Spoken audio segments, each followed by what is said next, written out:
네, 안녕하십니까. 이종원 회계사입니다. 이번 시간에는 저한테 또 가장 많은 질문을 주시는 부분인데요.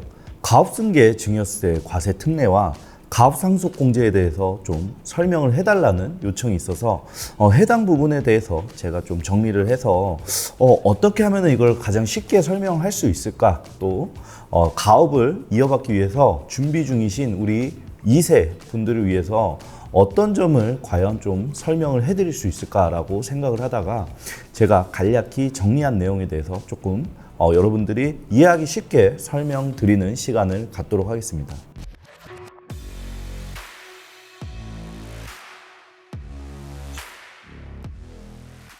자, 먼저 크게 이제 창업자금 증여 특례까지 하면은 총 3가지 제도가 존재하는데요. 창업자금 증여세 과세 특례는 가장 유튜브에서 떡상하는 주제입니다. 5억 원 세금 없이 자식한테 주는 방법.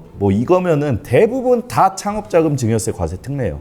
이거는 저는 논외로 하고 다음 시간에 한 번 더 다뤄보도록 하고, 가업 상속 공제와 그 다음에 가업 승계 증여세 과세 특례라는 부분에 대해서 말씀드리도록 하겠습니다. 둘 다 가업과 관련된 세제 혜택인데요. 첫 번째, 가업상속공제는 이 단어에서도 나타나듯이 상속이라는 단어가 들어가 있습니다. 즉 생후, 즉 돌아가신 뒤에 저희가 상속세 신고 때 적용할 수 있는 부분이 가업상속공제이고요. 가업승계 증여세 과세 특례는 생전, 즉 돌아가시기 전에 증여로서 해당 가업에 대한 법인의 주식을 저율로 증여하는 특례를 얘기를 합니다. 그래서 혹자는 이렇게 말씀하시는 분들도 있어요. 어차피 가업상속공제 받을 건데 제가 이거 가업승계 증여세 과세 특례 미리 받을 필요 있어요? 라고 생각하시는 분들도 있는데, 저도 사실은 그렇게 생각한다면은 세금만 따졌을 때는 가업상속공제가 유리할 수 있어요. 유리할 수 있는데, 다만 해당 기업이 어떤 상황에 처해져 있는지, 그리고 앞으로 기업을 어떻게 운영할 건지에 따라서 어떤 제도를 택하는지에 대한 선택은 완전히 달라질 수 있다라고 생각을 합니다.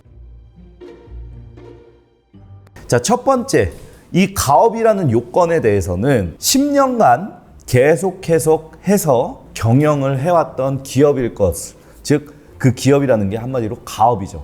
10년 동안 계속해서 사업을 해오셨던 가업이 해당 사항이 됩니다. 10년이 안 된 거는 이 두 가지 혜택을 다 볼 수가 없는 겁니다. 자, 두 번째, 수증자죠. 수증자는 받는 사람, 그리고 상속인도 역시 받는 사람입니다.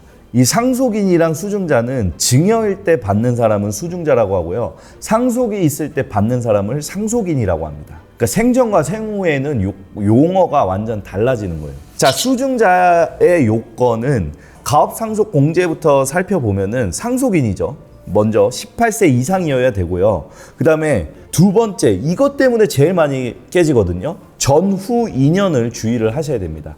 상속 개시일, 즉 부모님이 돌아가신 날로부터 해서 2년 전부터 이미 가업에 종사하고 있을 것을 요건으로 합니다. 그 다음에 돌아가시고 나서 2년 안에 대표이사로 취임하셔야 합니다. 그리고 상속세 신고 기한까지는 적어도 임원으로 취임은 하셔야 돼요.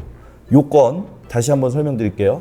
18살 이상, 그리고 돌아가신 날로부터 2년 전부터 이미 가업에 종사를 하고 있었어야 되고, 돌아가신 날로부터 2년까지 대표이사로 우리 자녀분이 취임을 하셔야 됩니다. 이해되시죠? 자, 그 가업상속공제는 되게 까다로워요. 그렇죠? 그리고 가장 리스크 있는 게 뭐죠? 여기서 가장 가업상속공제가 많이 깨지는데 뭐냐면은 상속 개시일 현재로부터 2년 전부터 가업에 종사를 하고 있었어야 됐는데, 그렇지 않은 경우에는 이 상속인 요건이 충족이 안 돼서 가업상속공제를 받지 못할 수 있습니다. 이런 리스크가 존재해요. 그렇기 때문에 반대로 얘기하면은 가업승계 증여세 과세 특례는 이것보다는 훨씬 요건이 완화가 되어 있습니다. 가업승계 증여세 과세 특례 요건은 너 지금 당장 여기 일하고 있지 않았어도 돼.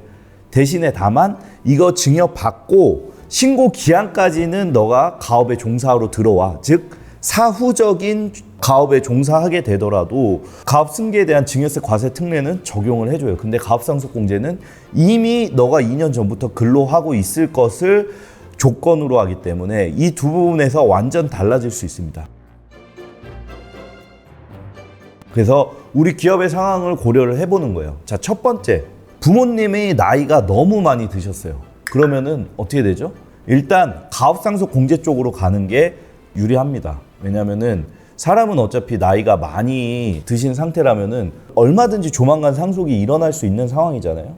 그렇기 때문에 가업상속공제로 가는 게 훨씬 유리합니다. 그거에 맞게끔 세팅을 하는 게 훨씬 유리해요. 그때 가서 가업 승계에 대한 증여세 과세 특례를 신청하더라도 어차피 가업상속공제 때 다 합산이 되거든요. 10년 지난 주식도 저율로 증여했던 게 있으면은 가업상속 나중에 공제하거나 상속세 신고할 때 다 포함이 돼야 됩니다. 그렇기 때문에 굳이 가업상속공제를 내비두고 저율특례로 갈 필요가 없어요. 그렇기 때문에 부모님이 나이가 많다. 그 다음에 두 번째로 병이 악화되셨다라고 한다면은 하루빨리 기업에 취임을 하시고 임원 또는 대표까지 바로 진급을 시켜버리는 게 맞습니다. 근데 물론 이거는 뭐 제가 세율적인 부분만 얘기했지 실제로 2세 분들이 현장에서 겪는 거는 이건 쉽지 않거든요.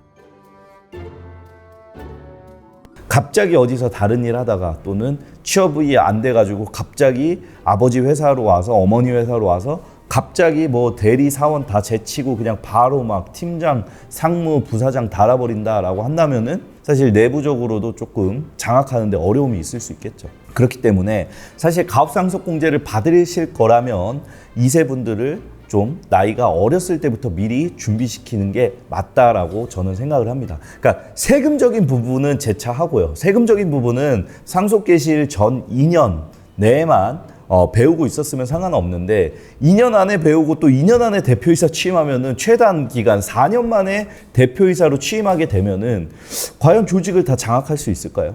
제가 아시는 2세 분들을 보면은 제조업이라고 그러면은 현장부터 일을 다 시킵니다. 아버님들이. 왜냐? 현장을 알아야지 현장을 장악할 수 있고 공장을 알아야 공장을 장악할 수 있고 그 다음에 올라와서 사무도 자기가 다 장악을 해야 됩니다. 장악하기 위해서는 뭐가 필요하죠? 자기가 알아야 됩니다. 알아야 밑에 사람이 어떻게 얘기하는지에 따라서 휘둘리지 않고 밀고 나갈 수 있겠죠. 근데 그런 부분들이 사실 가업상속공제 요건으로 요하는 건 아니지만 실질적으로 사업을 영위하는 데 있어서 저는 필요한 부분이라고 생각을 하기 때문에 그렇습니다. 네.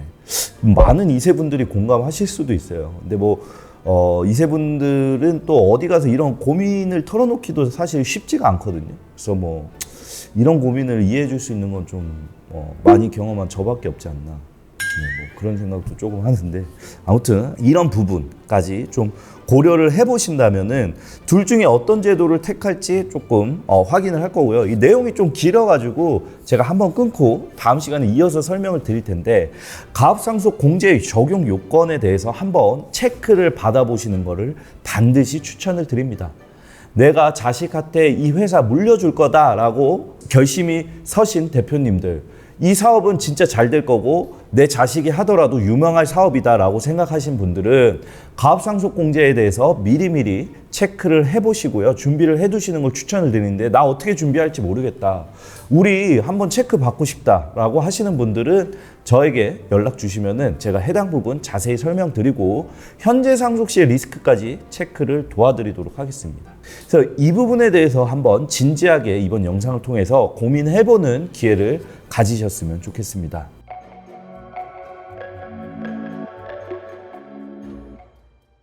저는 여기까지 어니스트텍스의 이종원 회계사였고요. 다음 시간에 이어서 자세한 내용 또 추가로 설명드리도록 하겠습니다. 감사합니다, 여러분.